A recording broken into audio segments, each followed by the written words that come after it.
Welcome back to the Black Health Lit podcast. This is a space where we can be Black, proud, and healthy. As a reminder, the information shared here is not intended to be a substitute for professional medical advice, diagnosis, or treatment. While you're here, check out the episode description to learn more about today's guest and shop Black, Proud, Healthy merch. When you shop merch, you're helping to support future episodes and free health education for the Black Health Lit community. Lastly, make sure you like, subscribe, and share this episode. All right, welcome back to the Black Health Lit podcast. Today I am talking with Dr. Cotwright. Can you tell my audience a little bit about yourself before we get into today's topic? Sure. Thank you so much for having me today, Ray. It's very exciting to be here on your podcast. I love the title, Black Health Lit. I think it's so important. I'm the Director of Nutrition Security and Health Equity at USDA. I'm a registered dietitian, and I'm on leave right now from the University of Georgia, where I am an associate professor in the Department of Nutritional Sciences. And in that role, I am an early childhood obesity prevention researcher, and I focus primarily on working with underserved communities and specifically doing lots of work with Black communities to promote healthy habits. All right. So based off of your quick resume that you ran down, you are a nutritional education, all things whiz. Is that a nice way to put it? I love it. I'll use that next time. Yes. A wizard of nutrition and education. That's good. I really like that. Yeah. So let's jump right in. Can you provide a quick overview of the USDA's initiatives and efforts specifically aimed at addressing food and nutrition security within the Black American community? Sure. Thank you for that question. I'm going to start with defining nutrition security to make sure everybody's on the same page. So Here at USDA, we define nutrition security as everyone in our country having consistent and equitable access to healthy, safe, and affordable food that is optimal for their health and well-being. And that's a long definition, but I love that what it does is it builds on our work on food insecurity, but it also looks at making sure that folks are having access to healthy food, all the things that I mentioned, but also that it's optimal for health and well-being. So that's very exciting. So when you think about the things that are being done, first of all, just the leveling the playing field, we know that oftentimes in Black communities, we see higher rates of diabetes, higher rates of obesity, higher rates of heart disease. And so we want to be able to do things to combat these issues. And so that's a lot of the reason why I'm doing the work that I'm doing. And we know that structural inequities such as wealth gaps and redlining, racism, so many things make it hard for people to live a healthy lifestyle. And this increases those health disparities. So as we think about that, at USDA, we have a suite of 16 nutrition assistance programs, and these programs are our most far-reaching and powerful tools available to the federal government to ensure nutrition security, to ensure that everyone has that access to healthy, safe, and affordable food that is optimal for their health and well-being. So right now, we know that our programs reach 1 in 4 Americans, but we can do more and we need help. And that's why I love forums like your podcast to get the word out, because those are the tools that we use to improve health outcomes and make sure that people have food on the table. Okay, thank you. Very good definition, very thorough. You talked about food being safe, and I love that you highlighted that because we hear so many people that are in the nonprofit community advocacy world talk about food insecurity. But rarely do I hear people talk about, okay, so what is on the other side of that coin? What is food security? So I like that you listed that out and you included that the food is safe. So I don't often hear that piece. So thank you for sharing that definition and explaining that. Yes. So the White House Conference on Hunger, Nutrition, and Health was a significant event that happened, and the goal was to address hunger and health disparities. How is the USDA specifically leveraging the momentum from that conference to tailor strategies, programs, and other initiatives to address the specific needs of Black Americans in combating hunger, improving nutrition, reducing diet-related diseases? Really, all of the things that you just mentioned go along with food insecurity. Right. And so I just want to reiterate what you just said, right, about those are the goals. The goals are very bold, the goals that came from the White House Conference. So when you think about that, to end hunger, by 2030 to improve nutrition and physical activity and reduce diet-related diseases and disparities, which I just mentioned, are often higher in our communities. And so at USDA, we're focusing our efforts on changes that will have the greatest potential for ensuring equitable access to healthy, safe, and affordable food. And so some of the things that we're doing is we've had our very first USDA Equity Commission. And we've also had each of our departments develop equity plans. So just about 2 weeks ago, I was in DC for our equity summit.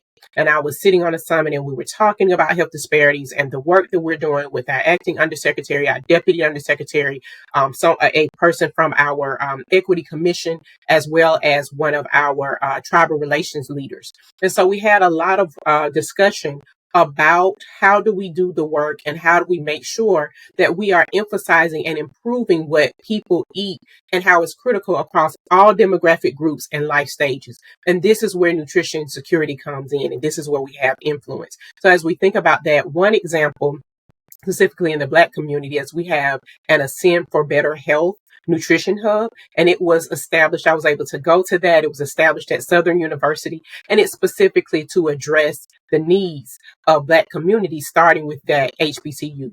And so again, we'll have more nutrition hubs with different areas, but that was one specific example. And it was just such a momentous occasion when we were working and really having that health equity summit, because the secretary is really working, and he started this initiative on food security, food and nutrition security and health equity 2 years ago. We're actually celebrating our second anniversary this month and or this week. And we are just so excited to continue to do that work, to focus on all demographics and even specifically looking at helping to leverage health in the Black community. Okay. So you mentioned Ascend. I've read up on the Ascend initiative at a very high level. Does that acronym stand for anything? Yes, and I'm going to have to look at it and tell you. I'm not sure. I can't remember the There's entire. A lot of letters. Yes, but I will get that back to you. But yes, there is a meaning for Ascend. But also we're also going to be calling it our nutrition hub, going forward. But don't you worry, I'll get that right back to you. Okay, we can circle back to that one. And speaking of acronyms, I probably should have opened with this. I think everyone knows what the USDA stands for, but what does USDA stand for? That probably should have been my first question. USDA stands for the United States Department of Agriculture, and we have a breadth of work that we're doing within our department, and I sit within our food and nutrition service. Okay. So you'll hear people say USDA FNS, and so I just wanted to let you know that. Okay. Lots and lots of letters. Yes. Lots of letters. Okay. But those letters have meaning. It's important that we know what those acronyms stand for. Yes. So getting back into the content, in light of the unique historical and systemic factors, you mentioned some things are systemic that contribute to food insecurity, health disparities, the whole gamut among Black Americans. What are some specific challenges or opportunities, depending on how you frame it up, that the USDA is prioritizing in its ongoing efforts to promote health equity and improve outcomes within the Black community? Well, I think we have a lot of opportunities. We know about the challenges. I think those are laid out. We know the things that we're facing. We know about those structural inequities. But I love that not only is USDA, but our federal partners are really leaning into promoting equity every step of the way. And so recently, again, just about 2 weeks ago, there was a Black Health Forum hosted by Secretary Becerra at HHS, and just a wonderful opportunity where not only was nutrition being lifted up, but Black maternal health, that we have really rates of. Exactly. We need to improve our maternal mortality and infant mortality rates. And so really thinking about that, diving in on it, but just addressing so many of the issues that affect Black communities. So I love that happened. We spoke about it again at that USDA Equity Summit, and we're thinking about doing that with the what we're doing in the community. But what we're also really working on is to build awareness that structural racism harms health. And it harms health in ways that can be described, measured, and dismantled. It's not a myth. This has been proven. Yeah. And so in doing so, it causes us at USDA to carefully examine our existing and potential policies to identify ways to prioritize equity and address the social determinants of health. And when I say social determinants of health, we mean our environment, the things that surround us, our income, our education. There's so many things that, in our country, zip code often defines life expectancy. And we want to get away from that. We want to use nutrition security and health equity as a vehicle to make sure that everyone in every zip code has the opportunity to thrive. And so this is one of Secretary's core priorities. And then when you think about that, you talked about opportunities, and I just want to lift up a few of our programs. WIC is our Women, Infants, and Children program. And so it's a supplemental nutrition program. And you may hear a lot of talk now about food is medicine and giving food prescriptions. It's really the original nutrition prescription program where we are able to make certain that pregnant and postpartum women or breastfeeding women and their children ages 0 to 6, 0 to 5 are able to gain access to healthy food. And so it gives them that supplemental income so that they can improve what they're eating. And we know that when people are using WIC, they are eating healthier. We also know that there's a return on investment. When we are investing that, we get a return on that investment. And for every dollar that's invested, we get a $2.50 return. That's a big deal. The issue is, and again, an opportunity is that although we've had a market increase over the last decade in the past few years, we had the highest increase in WIC participation, but there is still a major gap. And so everyone that is eligible is not enrolled. And so we have an opportunity to spread the word about WIC, about the fact that it provides supplemental income for food. And now they are modernizing the WIC food package. Not only are we modernizing the WIC food package, we're also diversifying the WIC workforce because the mothers receive counseling. And so there's an entire effort going on for WIC modernization. And that is an opportunity for Black communities as well. All demographics, but specifically for Black communities. We also have our SNAP program, our Supplemental Nutrition Assistance Program, which some may have known in the past as food stamps. And so when you think about the reevaluation of our thrifty food plan, that is the plan that shows how or helps us to evaluate how much money people get in their benefits. And just recently, had not been updated in years, it's been updated. Then we have we just celebrated National School Breakfast Week. I was in Atlanta, Georgia. I was able to go out to a school and eat with some middle schoolers and talk to them about healthy breakfast and the start of the day. And one of our core priorities is healthy school meals for all. We know that there are many children where that food, that breakfast and our National School Lunch Program, those are the healthiest meals that children receive often. And so as we are working on that, we want to promote that because that can help to improve public health, mitigate costs, healthcare costs, and even chronic health conditions. So I could go on and on. I'll give you some more examples as we talk. Okay. So a few things rolling up to the USDA. You mentioned WIC, and that's WIC for my listeners. So that's Women, Infant, and Children is another acronym. Check with your local or state department to check your eligibility for that. It's probably a simple Google search. So if you're in Ohio, Ohio WIC, WIC. And then you mentioned the school lunch program, which you said, a lot of children, that's the healthiest meal they get throughout the day. But for some children, that's the only meal that they get is that breakfast and lunch. I grew up and went to public school, and I remember the super donuts, which were packed. It was super tasty. It looks like a basic donut, but it is fortified and it is jam packed with all sorts of goodness. Because some children only eat while they're at school, and I think they took that in consideration when designing the super donut, if I'm not mistaken. And then the third thing you mentioned, SNAP. So supplemental nutrition assistance program. Okay. SNAP is another one. You can probably Google it. Ohio, Georgia, California, SNAP, SNAP, to find out if you're eligible. Get the benefits that are out there, and that's probably underutilized as well. The cost of groceries is going up, including healthy options like fruits and whole vegetables. So 3 different programs are out there that are available to people that roll up to the USDA. So that's helpful to know all those acronyms and that those programs are available, because tangible solutions change lives, right? Yes. Yes. And I thank you for lifting up, checking out that eligibility, because that helps. We want everyone who is eligible to be enrolled in our programs. Yeah, absolutely. So let's talk a little bit about some other programs or resources that you have. So we said Ascend, WIC, SNAP, school lunch program. When designing these programs and resources, are there other programs, or is there a certain approach that the USDA takes to make sure that these resources are accessible and culturally relevant to Black Americans?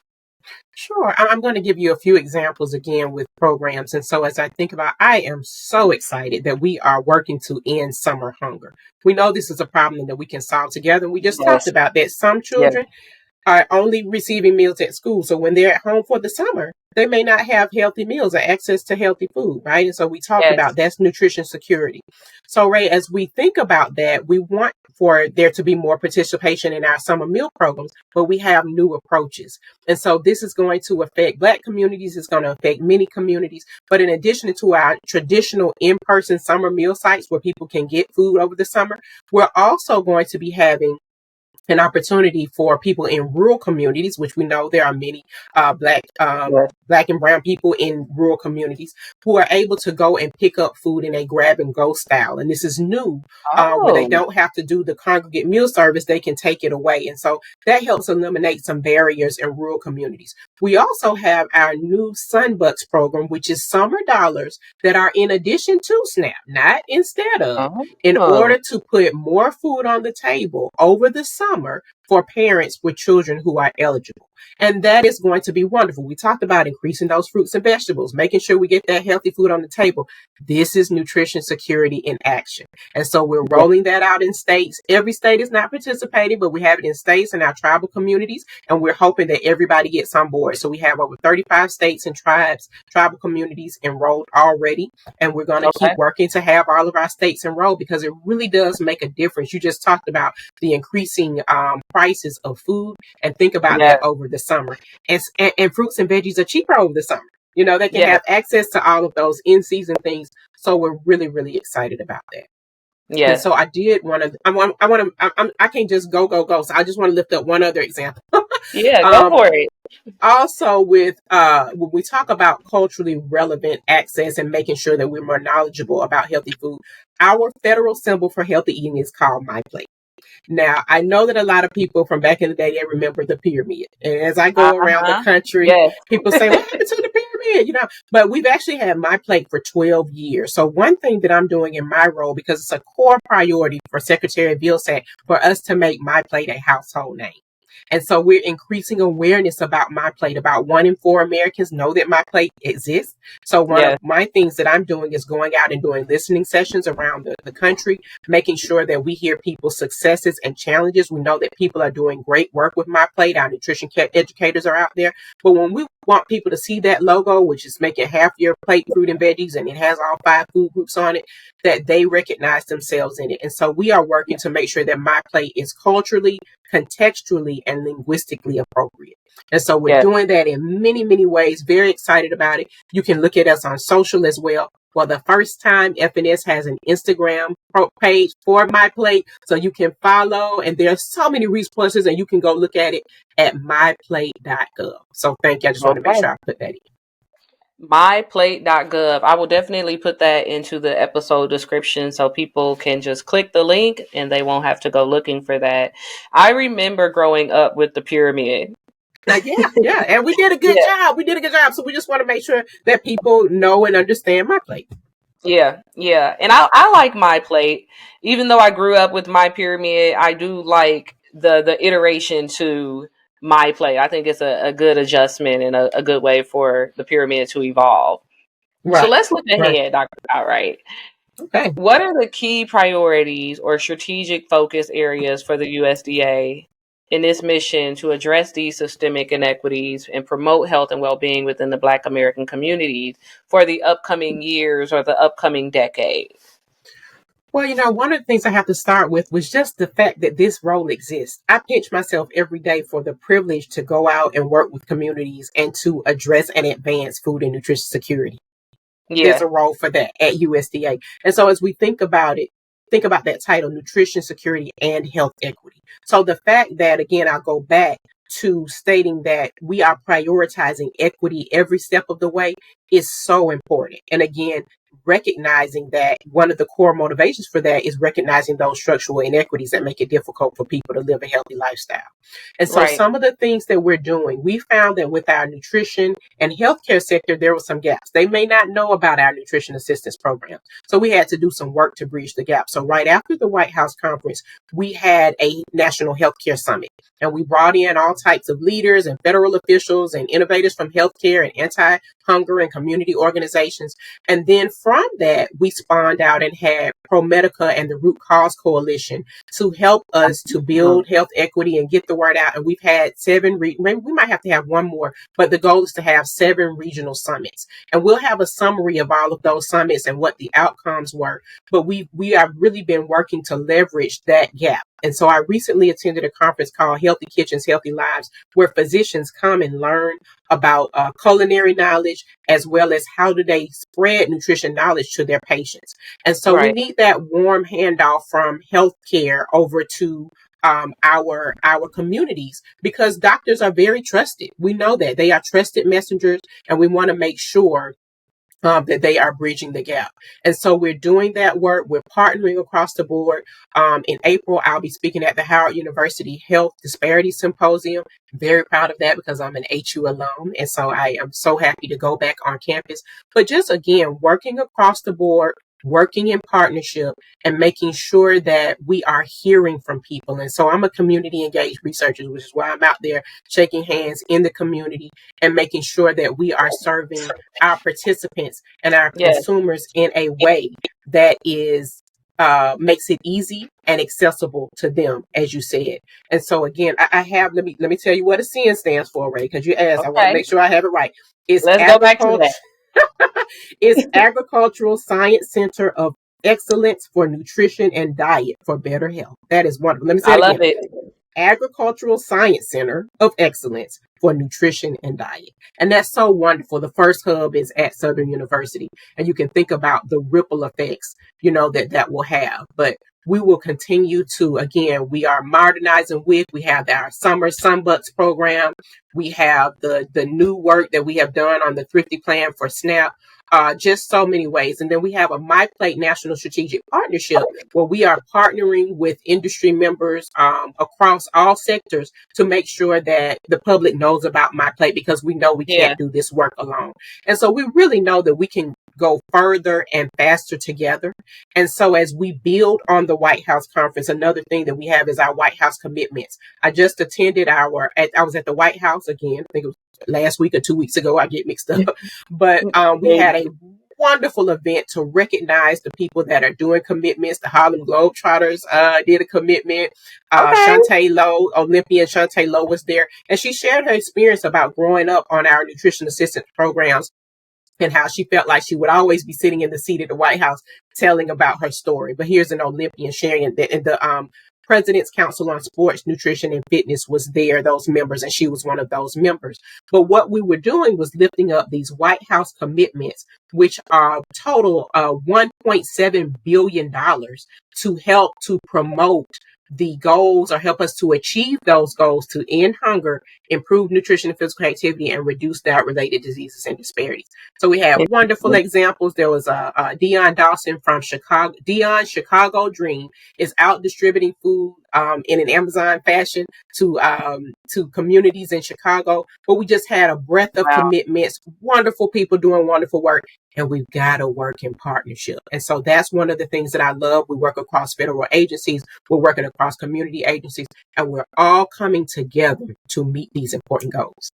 I love it. Collaboration is definitely key, especially in the space of health equity, because like you said, it takes all of us, and there are so many prongs, even just looking at social determinants of health. there's so much that falls underneath that. So that's amazing that you all are not going at it alone and creating those meaningful and strategic partnerships. That is where the difference is made. So Yes. you ready for some rapid fire questions? Absolutely.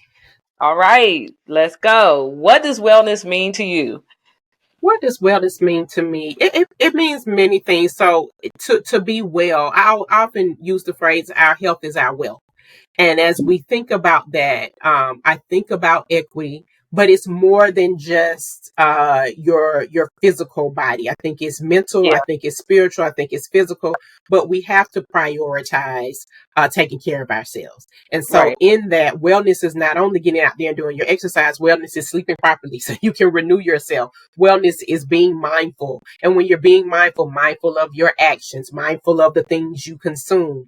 I mean, in reading, physically eating, all of those things, but mindful of your surroundings, mindful of your environment. And then it helps for you to be a total well person. And one thing I often say is that I don't want people to just look at things with an equity lens. I want you to get LASIX and look at it with an equity vision.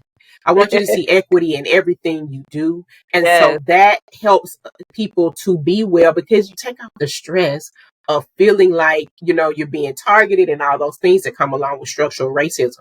And so as yeah, we work to dismantle those structures that have created health outcomes that are poor for specific communities like Black yeah, communities, that we've got to focus on our health and ourselves. And so it's not selfish to take care of yourself. And so right. wellness is all encompassing to me. Okay, I love that definition. I really do. And I like what you said about having a vision, health equity vision, not just a lens. That's Mhm. powerful right there. So why is Black health literacy important?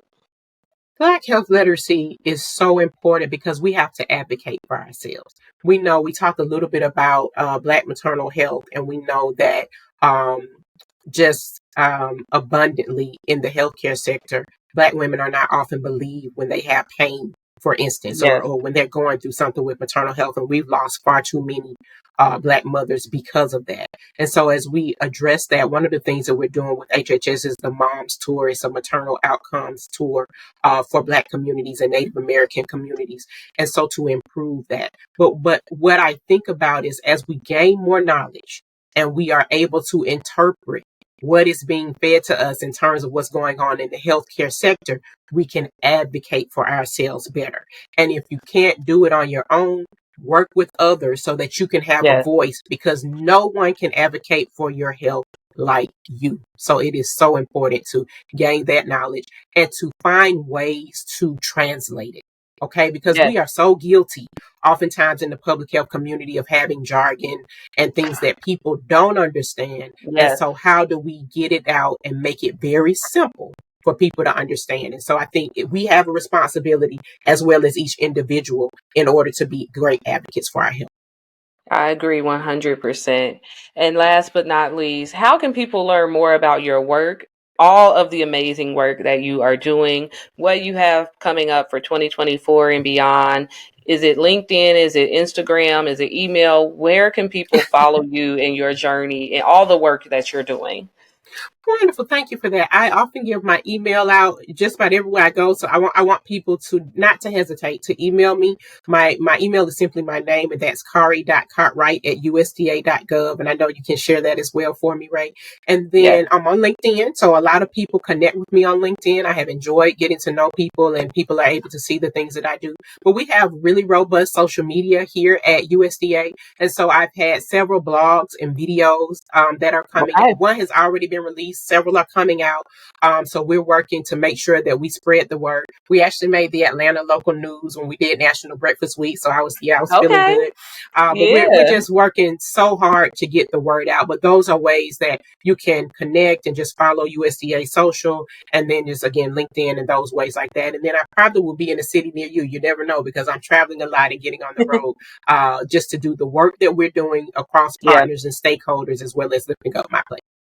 All right, perfect. I will definitely link out to the USDA Instagram, social, on all platforms as well. And I thank you so much for sharing your expertise and taking the time to talk to me and my audience today. Thank you. It has been such a pleasure. And I hope we were able to give everyone some food for thought. And again, we just appreciate the opportunity, and everyone be well. Thank you. Thank you.